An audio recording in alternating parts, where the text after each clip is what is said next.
Welcome back, everyone. I want to welcome you back to the home stretch of a unique school year, one that I hope, and I'm sure you join me in the hope that we would never experience again. However, I want to begin this by acknowledging and thanking you all. As we started to prepare for this school year, we met with Dr. Strang, we met with a professional table of experts at the IWK, and we looked at research from around the world.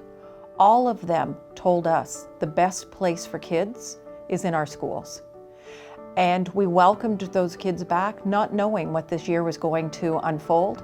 And you met that challenge. You more than met that challenge. And we're one of the few jurisdictions in Canada that were able to ensure that our kids stayed in school. They had access to friends. They had access to food if they needed it. They had access to other supports. And most importantly, they had access to you, the caring adults that make the difference in their lives. I want to thank you for being there for kids, even when it was hard. This week, we have a unique opportunity. This opportunity allows us to reflect on that first half of the year, to identify what resources and professional learning we need in order to help our kids do even better in the second half of the year. It is January the 4th. 40% of the school year is gone. How are our children doing? How do we know? And how are we going to respond? We can focus on the use of technology. I will remind everybody that the guidelines for at-home learning have been up and are up on our portal. You can begin the week by familiarizing yourself with those and then plotting your own learning so that should we have to go to at-home learning, we're ready to go to at-home learning.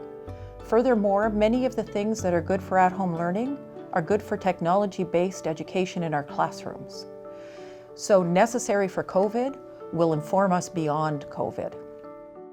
There's supports there for developing and deepening your craft in social emotional learning. There are supports there for literacy, numeracy. There are supports there for a wide variety of responses as you look very deeply at how your children are doing and how do you respond. Inclusive education is our shared goal. It drives our moral imperative and it enables all of us to focus on who our children are. Answering who the learners are is fundamental to raising them up. So how do we achieve the promise of inclusive education, even during the pandemic, because our kids can't wait? Many of them have been waiting generations for our system to respond differently and with more equity in order to help them meet their needs. This year, we asked everybody to focus on well-being, not instead of learning, but in support of learning. This has increased the use of outdoor classrooms, the mask breaks, the narrowing of curriculum in order to provide time for people to be with one another. Drivers of changing outcomes for kids. We get to change the trajectory of the rest of their lives. They're nested in concepts like personalization and precision. So once we know our children, how do we respond to that? How do we bring in choice and voice for our kids so that they can be who they are? They can share their community experiences, their lived experiences in an authentic way in our classrooms. Voice and choice, an important part of bringing who they are into the classroom.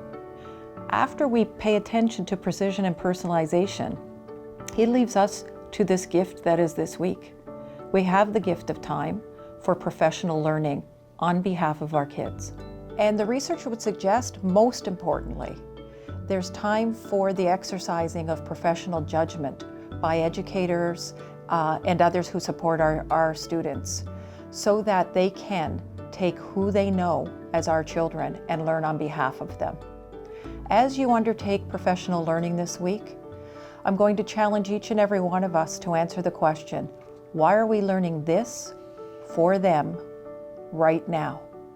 Because when we can answer that question, we're most likely to be able to make impact on the learning of the kids that count on us.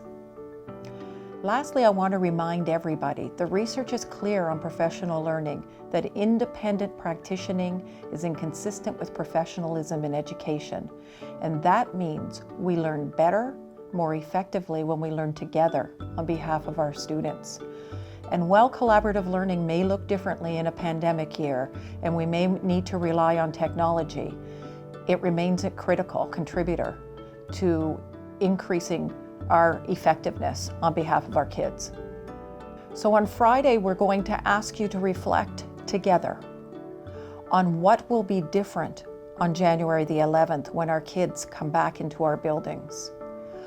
The professional learning that you undertake this week will be most effective if it is practiced next week. I look forward to and I'm excited about the difference that collectively you'll make on the last 60% of this school year for all of our kids. Thank you so much, and I wish you all of the best.